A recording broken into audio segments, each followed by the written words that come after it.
Hello, everybody. I'm Brendan, and you're seeing the next episode of Indie Film Spotlight, brought to you by Production House 45. Today's guest, Hans Augustave, and he's going to talk about his experiences in the filmmaking business and also his latest piece, Before I Knew.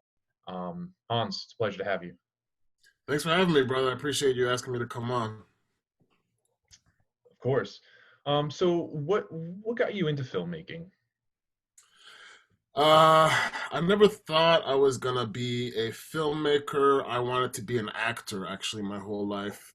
And so, I mean, I think that's a lot of people's stories maybe, but yeah, I always loved the arts in general, right? I loved music, I loved theater, I loved film, but acting was the thing that I was into as a young person, like from the age of 6. I remember like my first grade school play, and then I started going out on auditions when I was a little kid. So I was really into theater, and I had always written poetry. Like I was always like a spoken word poet, and then I think I recorded one of my spoken word performances, and the director that I was working with in my this is now at this point I'm in Jersey in my early 20s. He saw it and he was like, "Hey, you're a good writer. You should like write a monologue or like a one man piece for yourself." And I was like, "I don't know. I'm not a writer." And then I just took his advice and I did. I wrote what was originally like a little 5 minute piece turned into a whole one man show that got produced a bunch of times, and I saw that I liked the other end of the creative process, not just being a vehicle for somebody else's words, but like being my own story and putting my own words out there. So I wrote. So after that, I decided, theater is a very limiting medium as far as who has access to it and like how many eyes can be on it. So I was like, oh, I want to go into this like the film world, and how did I even, man, I just started writing short films. A friend of mine saw my one man show. He was in a band. He had the vision to say that, like, I want you to make my music video. I'm like, I've never made a music video in my life. And, but it was an amazing music video at the end of it. I was really proud of it. We did that. And then that kind of got me involved with some people that did video, did a bunch of music videos, and then got into like the digital content, like commercial space. Mhm.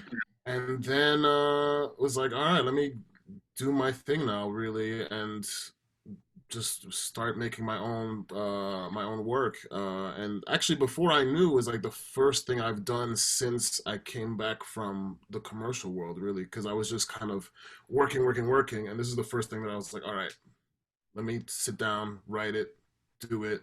Well, it was kind of already written, but yeah, so it's kind of been an evolution of how I became a filmmaker, but I love the medium, so. Mhm.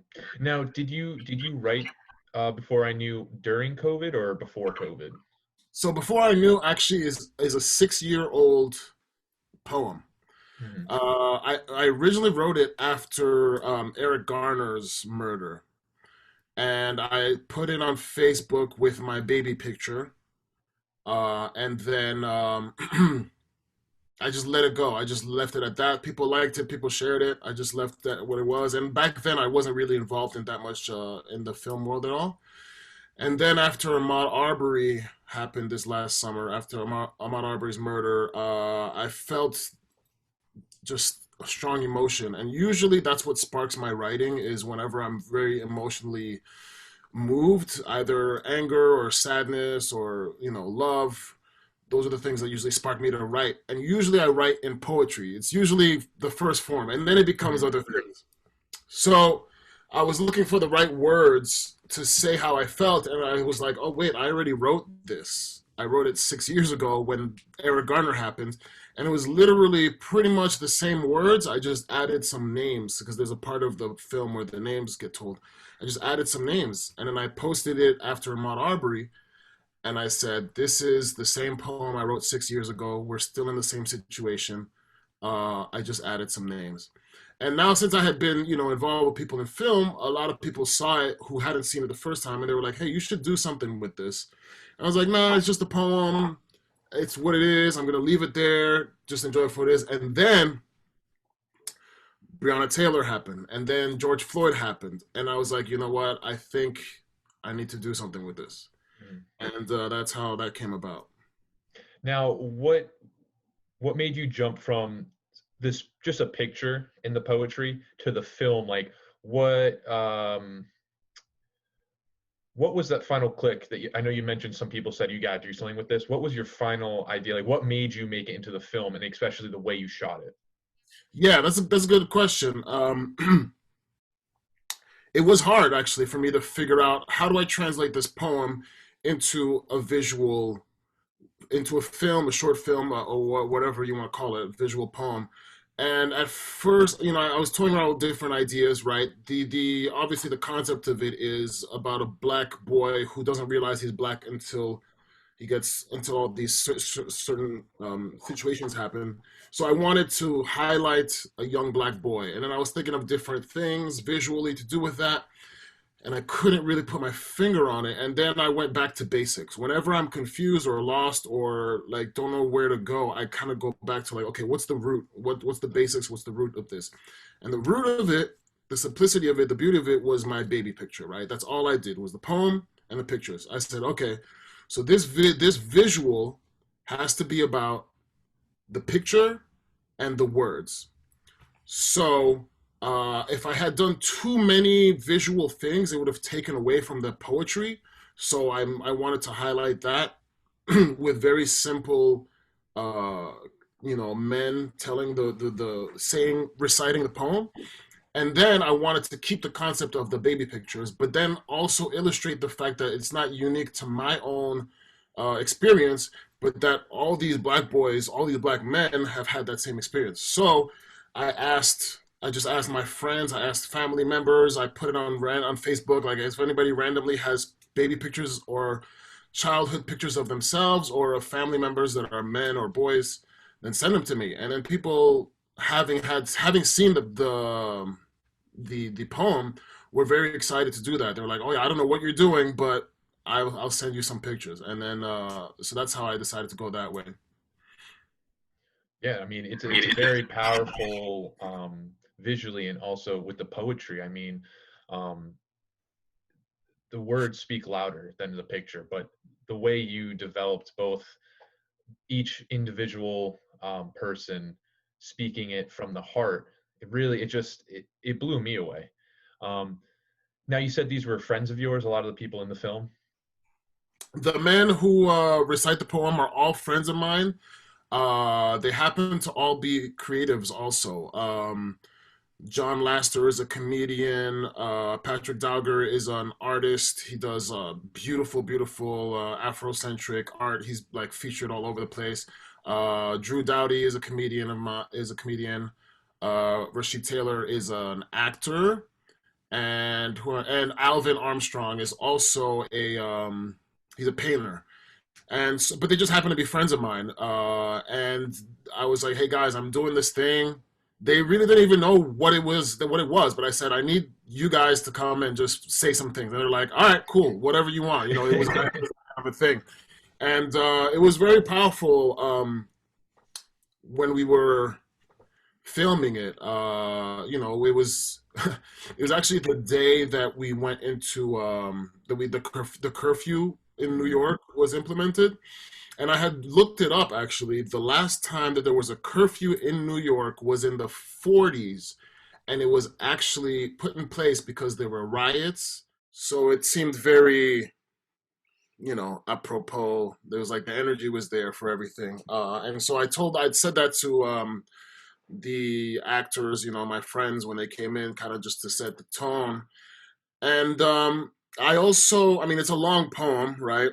And I also didn't want them to have to worry about memorizing the lines and then kind of reciting them in a way where they were worried about the words. I wanted it to be more about the emotion of each sentence. So I was like, I sat down next to the camera and I was just feeding them line by line every couple lines, and then I'd be like, okay, let's stop. Let's take just this line, just this line, just this line, because I knew I was gonna cut back and forth anyway, so it didn't have to be, fluid. And I allowed them, you know, I didn't have to give them many directions, much direction or many notes. They were all black men, obviously, and you know, it was. I mean, it was in the middle of while the protesting was happening, in the middle of coronavirus, so the tone was already in the air, and I kind of just let them speak their truth through my words. Hmm. And it really it shows. I mean, it's a beautiful piece, and if you guys haven't seen it, I'll put a link in the bottom. Check it out. It's a beautiful. And now with that, you put this team together. It's like you said, you're friends. Um, Compared to other indie filmmakers, people kind of making their own stuff on their own, how hard was it to get, like, it wasn't too hard reaching out to these people or putting this crew together? Like, who was the crew as well? Okay, so the crew actually are people that I've worked on other sets on other sets with. Like I think a lot of so I'm on set. You know me Yeah, as like yeah, PA, second AD, stuff like that. And a lot of people say like don't become an AD because you won't become a director. But like honestly, yeah. I because I'm on set with crew, I feel like I have a different connection than someone who's trying to direct and who has never worked on set as a crew member. Mhm. So like I have sound people that I know. I have gaffers, I have grips, I have cameramen, I have PAs that I just know from relationships on set and who I know are trying to make it also. And so I just started. I hit up Alex was the DP. He actually worked on what was it, a feature that we were working on, and he was gaffing, and we just got to talking, and he was like, yeah, I'm actually a camera guy, I'm actually a DP, but I gaff for money. And I was like, oh, let me check out your stuff. And I saw his stuff, it was beautiful. And I was like, in that moment, which was way before I knew I was going to do this, I was like, we're going to work together. We're going to work together. We're going to help each other out. What you do is great. So that was my DP, and he saw the poem again, and he was like, oh, I'm so honored that you would ask me to be the one who shot this, and he did it for free. My sound guy, again, someone who I worked with on set a couple times, just a cool Paul Gibbeck, or is it Gibbeck or Gibbeck? I've never actually asked him how to pronounce his last name, but Paul, he's my boy. Like he saw me coming in as a PA, and he gave me some really good advice as a PA because he saw how I worked, and he's like, "Listen, man, I know you're a PA. I don't know what you want to do, but don't tell people you're a PA." He's like, just because they're only gonna see you as a PA. Like, whatever you want to do, tell people that's what you are. And he always had my back, and I was like, "Yo, Paul, you're a great sound dude." Because I knew of his work, and we were cool. And he was like, "Yeah, man, please, what do you want?" And then those were the two main pieces because I mean it was COVID first of all, so we didn't want 12 million people on set, so, and it was also a simple piece, a 1-day shoot, so we needed good sound, and the location again was a friend of a friend who had seen the piece, and they were like, "How can I help you?" The editor is like amazing. She was Stephanie was honestly like the best thing that happened to this feature, to this film for me. She's like a very very professional, does like Nike commercials, Beyonce music videos, like that level editor. And her boss, somebody I know personally, and she was like, "Hey, what do you need help with making this film?" I said, "I probably need an editor." She's like, "Okay, I got this woman of color. She's great. I'm gonna link you guys in together." And we just clicked. She got it. She knew what I was trying to do. She was moved by it. And she worked for free. Like the most money I spent on this feature, on this short was craft services, lunch for everyone, and transportation because it was COVID. I didn't want people to take the subway and stuff. Mm. And that was it. That was it. Everyone else, and then the post production sound guy was a recommendation from Paul, and he actually is cousins with Elijah McClain. Oh, wow. And I didn't know that until after the whole thing, until after he said yes, until after I think he was almost done with his work, and I saw his Facebook page, and I was like, "You wait, because he said, "Oh, my cousin Elijah is going through the," and and I was like, "Wait, your cousin is Elijah McClain?" He's like, "Yeah," and he never told me that. He had told me like, "Oh, my cousin actually was involved in a case where there was police. He was murdered by the police," and I was like, "Oh man, another name, But I didn't ask him who it was or anything like that, and then it came up later on, and it just goes to show that the you know all the Yeah. pieces fall into place. I don't know. It was just meant to be, right? Yeah, I mean, it seems like everything was kind of set for you, it kind of all just happened perfectly. Well, I don't want to say perfectly because it's an unfortunate stuff going on, but Mhm. I mean, it adds to the power and passion that is in this piece, and it's there. Like, I think that's what really takes it off the ground. Now, you've entered in a few festivals. Can you talk about a little bit of that process? Yeah, I mean, I was new to that whole process. I just Film Freeway is Oh, everyone's best godsend. friend. Film Freeway is the best thing. I looked around and saw like what the process is, or like what I should do, who I should submit to, who's too big, who's too small. Like, is Sundance gonna look at this thing? And luckily for me, so I went to New York Film Academy here in New York. Luckily for me, there's like a person on staff who helps students or alumni of New York Film Academy take their like thesis films to festivals. And so I didn't reach out to her, but someone from New York Film Academy saw my short, told me like, "Yo, this needs to go to festivals. I'll connect you to our person that does that." And so she gave me some really good advice. She said, really categorize. She like I had this whole questionnaire she had me fill out, like categorize what the categories are that this could fit into. What are the regions in the world where you have either where you're from, where you live, or where you have family, and then those let those be target areas. And then it's the subject matter is Black Lives Matter, social justice, and then also there are short film festivals. So with all that in mind, it kind of helped me like dwindle it down. Um, everyone wants to go to Cannes and freaking Everyone, yeah. Toronto, but there's so many other. There's like three tiers. There's like the first tier, which everyone knows. There's second tier, which are good, and that have less maybe popularity, but are still very valid. And there's third tier, which are like more regional, but that also help just for the like the like sellability of your project. That a lot of she said a lot of people who are first coming into the industry, who are their first films and stuff, like should really concentrate on those small regional ones that give you kind of like the name and that allow you to say like, oh, I was in these festivals. And then there's also a lot of bullshit. There's a lot of There fake is. news. There's people Yeah, that keep their money. that's a big thing too, especially with film festivals. It's the ones that I was always told to look, see how long they've been around, Mhm.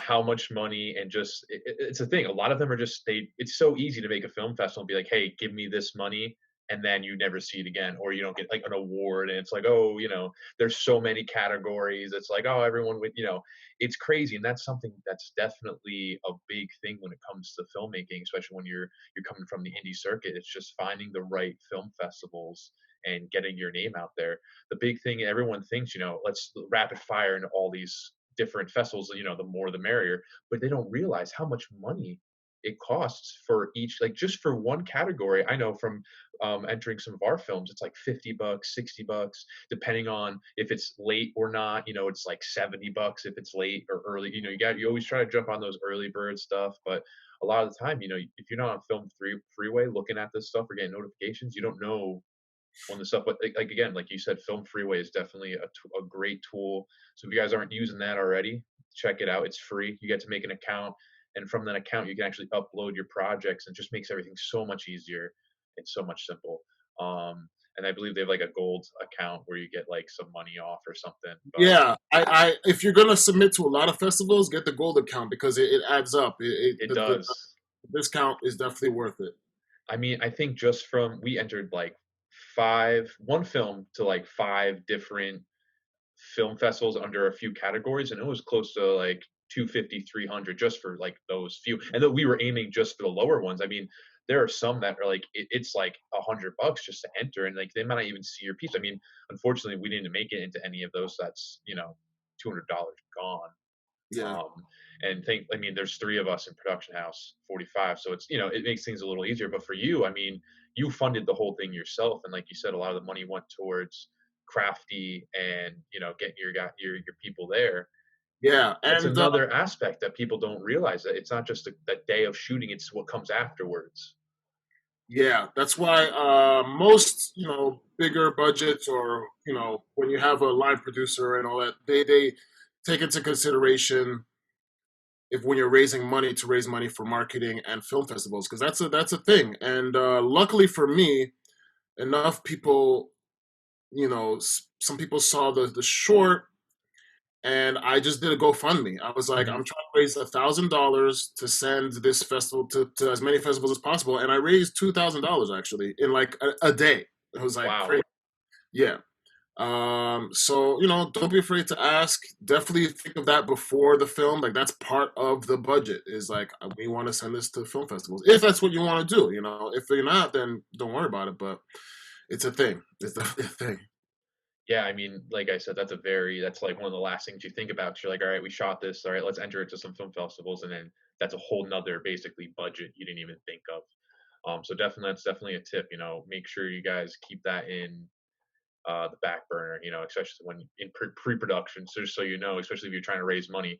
I mean, a lot of the time it's coming out of your own pocket. I mean, all of our shorts that we have done have either been for free or out of pocket. Um, that's a big thing, especially I feel like the outreach that you got. I mean, I saw the GoFundMe you posted, and it was just incredible, the amount of people that has donated. Like you said, in a few days you've gotten $2,000. Yeah. It's crazy, and like it's definitely a tool. GoFund. I know a lot of people are scared to crowdfund because it's a lot of times it's your friends and family, and especially being a filmmaker, any artist really, it's like, hey, go check out my song, blah, blah, blah. Hey, go check out my film. Can you donate some money? Um, But but I mean, like at the end of the day, if you believe in your project that much mhm. and it's what you want to do, like that's how this industry is. The major budget, $400 million projects, like there's always asking for money involved. So get used to asking for money. This is what it's gonna be. You're never gonna be always able to pay out of your own pocket unless you want to like drive yourself crazy. And then there's people out there who literally who want to see who have money, who want to see struggling artists create, and especially if they believe in your project. My project was one that hit home to a lot of people and people believed in. They'll support. I believe me, I hate asking for money. I'm bad at it. I feel the same way. I'm like, I don't want to bother people, this, that. But then, I just believed in it so much that I'm like, I'm gonna put my ego or my pride aside and just ask. And people are gladly give money. Oh yeah, it's crazy the people that do, because I mean, when like you said, the worst you could do is ask, and if you get something or you don't. Now, with that being said, with the festivals, I know you got nominated for a few. You want to talk about kind of that process as well, I like got into after the fact? Yeah, I got into one festival and was nominated for, I think it was best experimental and best sound design. Yeah, and I didn't get any awards, but it was great just to put the laurels on the cover. And then most of the festivals applied to, submitted to, I will hear back from them in January, February. So that's when most of the decisions will come in. So maybe, you know, follow up to this, and I'll tell you like, yeah, I'll be like, Crossing my fingers for you, man. yeah. But funny enough, like the first couple festivals I had submitted to was before I met with that person from New York Film Academy, and she helped me a lot in this. And when I raised the money, like exactly where to put it, I feel like it was very much a crapshoot with the first one. I was like, oh, that sounds good, that sounds good, and now I Mhm. feel like, okay, this is a better chance. Like you have to look up, like does your film fit with kind of the theme of the festival? Some festivals are more experimental. Some festivals are nature Hmm. uh, themed. Some festivals are black themed or whatever. And so it saves you a lot of money for just putting stuff out wherever. You know. Hmm. Yeah, I know, because like I said, that's a trap that a lot of people fall into, is just shooting off, to all these things. And a lot of people don't look at the fine detail. If it's not a lot of, and it's crazy to think about, but there's a lot of festivals that are themed, and like you said, if it doesn't fit, you're out of luck. You're wasting money. Yeah. Um, now, um, film aside, what do you want out of this? What is your main, what was like, what do you want the world to see after seeing your piece? Ah, what I want people to understand, and I'm proud to say that I was successful at it because a lot of people came to me afterwards and said that is that, we are inundated with images, very violent and aggressive images of black people being murdered, black men specifically, most of the time. And it seems like it's the extreme case, right? But what I wanted to convey in this film was that the pain that we feel is not only felt when someone gets killed by a cop. Like, it's the little things every day that we deal with that you don't see, that I think about, that I feel, that really affects me. So a lot of people, I mean, I can 90% of the people who saw it, they told me they cried or I saw them cry. And most of them were not black. I mean, there were a lot of them were black, but a lot of them were white also, or non-black. And a lot of them were just like, I didn't realize, these are the things I didn't think about. You don't think about the band-aid not being the color of your skin tone. You don't think about, your boss at a restaurant calling you this, or all the little things that you have to deal with every day. Like, that's got to be so painful. And that's what I wanted to convey in a simple, not violent, not aggressive, crazy way. It's like so attainable. It's so there for everyone to see. And so that's what I want people to understand really, is that it's not the major things always only that give us pain. It's the daily work of being black. Mm. And there was a lot of things that you said in the piece that, like you said, I didn't even notice. I mean, I'm a white male, so there's not a lot of things. I don't have these things on my mind. When I, Mhm. like you said, with the band-aid, I never even thought of that. I thought of a band-aid as a band-aid, but it was very, it's scary to say, but it was very eye-opening. Like, it's these things that you think you should, like, you think to yourself, I was like, I should have known this. This is something that it's right there in front of me in these little things, because everyone, I feel like, is focusing on the violence and everything else that's going on. It's kind of, and they're forgetting about the little things that happen every day. It's not just this one time. It's not just the multiple times someone's been killed. It's literally every single day Yeah. black men and women face these, and it's crazy. And I really like your piece, I think, opened not just my eyes, but a lot of people's eyes. And I think that's what's so powerful about it. I mean, it was, I don't even know how to explain it, because it was very moving. And I think I'm hoping this goes. I mean, I hope to see it at Sundance, or some big festival, because like we were talking before this, you said some people in London were even seeing it. It's getting out there. Yeah, yeah, definitely getting out there. You know, I didn't do it. I actually didn't do this project for the festivals, and which I released it online, which is a kind of a faux pas when you want to get into the bigger festivals. They don't want it online at all, so that kind of eliminated me from that. But I really wasn't going for that. Mhm. But we looked at the rules and this and that, and like there's some festivals that it works out if it's like a web thing, and so there's ways around it. But I just have a feeling the one right person is gonna see it to have it be shown seen for everybody. The goal of the thing was just to have it be seen by as many people as possible. It wasn't to get any kind of accolade or Mhm. recognition or anything. Yeah. I mean, yeah. It only takes one person to see it to, make it big. And that's the big thing going back to like the connections and stuff. I mean, working on a film set, we we see people, there's like always something going on the side, like you said, the gaffer is actually just doing that for a living, like you're PAing and doing second stuff, but you're filmmaking, I mean, it's so crazy the amount of people you meet, and I think that's a big thing that comes to filmmaking. It's really the networking. And it saves a lot of money of crew. I mean, we recently shot a little short, and it was basically for free. We paid the actress because we just felt like they brought their talent, and the rest of it was all our equipment. We rented the equipment and everything, and it was basically my two buddies in their apartment, just because you gotta do what you gotta do. But it's just crazy the amount of networking and just people you meet every day, and that's a big thing. That's a big thing. Um, so, what? Who kind of like inspired? Was there a certain person that inspired you? Is there like a director you look up to, or someone in your life that you look up to that kind of points you in the right direction when it comes to this kind of creative thought processes? I like many of us are inspired in a lot of different ways by a lot of different people.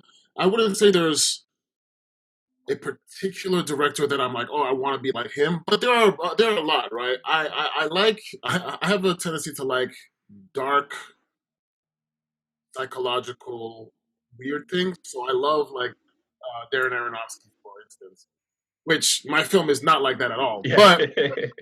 But I like Darren Aronofsky. I like Steve. I love Steve McQueen. I love how he's patient with the pace of his film. Like it forces you to stop, and I love that. It's very not American because Americans are like cut, cut, cut, cut, cut, cut, cut. Always actiony, like explosions. I love that he holds it there, and some people can't stand it, or aren't impatient for it, but there's a reason for it, and Michelle Gondry is great. Um, and I mean, Spike Lee, classic. Of course, he's like the pioneer for the modern black filmmaker. I feel like, um, yeah, I think those are the major ones for me. Um, let's see. What was I going to ask next? Oh, Charles Burnett too. Oh, Charles Charles Burnett, Burnett. great, great, great. He's also very good at kind of just showing you humans without it being feeling like a film. You know what I'm saying? It's just like very simple, and, you know. Now with COVID and kind of all the shutdowns and everything, I haven't stepped foot on a set since March 14th or 15th, actually, the day it shut down. I was working a gig and it was like day two, and then they were like, "Hey, we're getting shut down for 2 weeks." Well, then we knew it was 2 weeks. Now it's like 8 months now. I can't believe I'm looking back at that and I'm like, "Oh, you're really thinking we're gonna be back in 2 weeks?" Yeah, but the production I was on, they were like, okay, so we're shutting down, but we'll be back. Like, just pretend we'll be back Wednesday. We'll be back Wednesday. And then even then, I was like, I don't think we're gonna be back on Wednesday. This was Friday that we shut down. Yep, Now same. 8 months later. It was Friday. I think whatever. I think it must have been the 15th or the day before, but it was Friday because I remember we were getting ready to go into a weekend. I was actually unit PAing in the city, and I remember me and the other unit PA. We picked up the fans. We picked up all the like cleaning supplies, all the stuff that we'll need for the year. Or for the shoot, and then we're like, yeah, this is awesome. I can't wait. I was actually he was a buddy who actually I worked on on a HBO gig, and he was a unit PA there. So I talked to him every day. We were really good friends. So I was like, yes, I get to see, when you get on a job, and you notice it's like, oh, you're working with a lot of old friends. You're like, oh, this is gonna be great. Yeah. Um, the food, food is bomb. So I'm sitting there. I'm like, all right. I'm ready to, I was, it was right after the hiatus of the holidays and everyone, trying to finally getting back. It's like, all right, I finally landed that job after the holidays. Like, things are going to start picking up. And I remember them. I remember my one friend was like, "Oh, we're going dark," and I was like, "Oh my god!" And they were like, we were on, we were in the right next to the Broadway stages. So like, Oh, when people in there shut down, we're like, all right, that's right next door. So we're like, and then we shut down, and then my other buddy's like, oh, we're still going, and like they like went one more day, and they're like, yeah, we're not. It was like the weekend, and they're like, yeah, we're not coming back, and then like all of New York filming stopped, and then all in the country stopped, and it was just crazy. I was like, I didn't think it was gonna be real. Like I was like, what do you mean there's no filming? I'm like, yeah, wow, there's gonna be no new stuff, you know? yeah, yeah. But it's funny, right? If we weren't in shutdown, I don't know if I would have made before I knew, right? Mm-hmm. Of course, because of BLM stuff, but I feel like as filmmakers, we always have a way of finding things that seem like negatives and turning them into assets. We always want to create. I've seen actually a lot of great like quarantine films. Like there's a whole Oh subject yeah. um genre now called like quarantine films where it's like one room, one camera, let's make it happen, like Zoom stuff on Zoom that's happening. It's we're always gonna be creating, which is great. Yeah, that's the one thing with art, no matter what happens, I feel like artists they adapt, especially like the Renaissance, a lot of great art came from dark places, Yeah. and I think this is just another unfortunately dark place. A lot of things happening at the same time too. We're at a bad spot. We're at a bad spot, and there's a lot of pain and there's a lot of healing that needs to be done. And I think through art, we're gonna get there.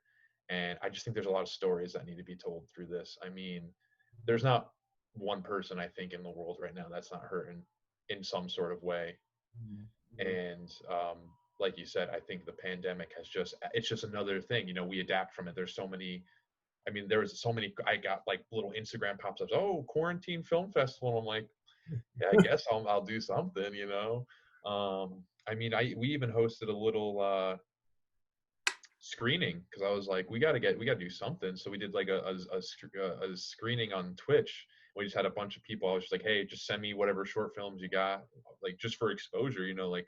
And I'm hoping to do that again soon. So I would love to have some of your pieces in that as well. Yeah, But man. I Great. mean, art.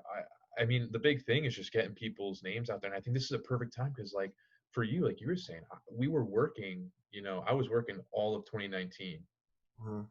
gigging it up. Like one job to another. I never had a second to myself to actually think, create. Do some creative process because we're working like 16-hour days with like 5 hours, 4 hours of sleep if we're lucky in between. And I think as terrible as COVID was for the shutdown, I think it was needed for a lot of people to just sit back, look at themselves, reflect on what they're doing, and kind of reevaluate what they're doing in life, and also take that moment to like just listen. And Mhm. I'm thinking coming out of this, I'm hoping that we do a lot more listening, and we become more aware of what's going on, and we see some progress. Yeah. Um, Yeah.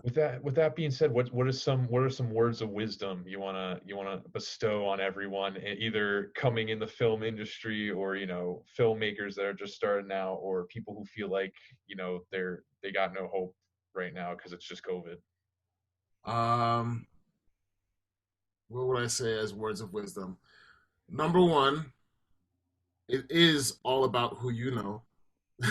Like, yes, you have to have good stuff, but listen, I did not get to the places I got to without the relationships that I made on set. So let's say you do a small little 2 day commercial shoot that's like you're not making any money and it sucks, whatever. Like that, those might be the people that end up hiring you for the next thing, and that was my story, man. I started PAing and like done commercials and stuff, and now I could have a crew when I need it for free because of literally just being nice to people on set.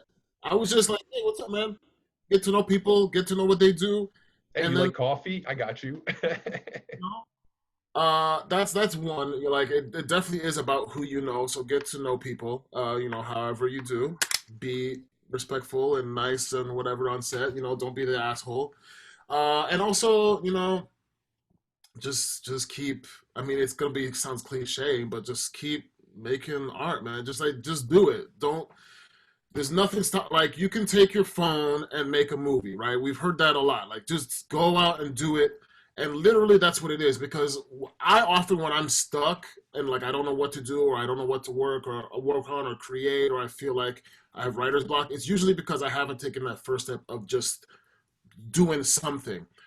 But then once I finally get to a place where like I do something, like I turn on my camera and go outside, then the ideas start flowing and then the things start moving that's just how it works for me. That's just how the energy works, how it flows through me. I can't sit down in front of a blank page and come up with the next masterpiece. I have to like write down three nonsensical sentences and then like two words in there will be like, oh wait, actually, what is that? So just actually do it. Just start it. Just do it right now in this moment. If you're looking at this, do it. Hans, where can we find some of your work? Sorry. I have some stuff on my Vimeo. So vimeo.com/ Hans Augustave, my full name. I'm bad at like the marketing myself, so I'm building a website. I'm gonna do all that. I'm currently working on like I'm in post production for this documentary I've been working on for years now. I was just in Denver for this artist residency, and there's a beautiful project that came out of that I'm editing. I'm writing a short. I'm writing a feature. So there's a lot coming up, and I'm happy to be able to do it. Yeah, we'll have links to all of Hans' information in the video below. Hans, it was a pleasure having you on, man. It's always great seeing stuff succeed in your life. Thank you so much for coming on and talking about this. Man, I hope I see you on set soon. Oh man, me too, man. Me too. Thank you. Thanks, brother.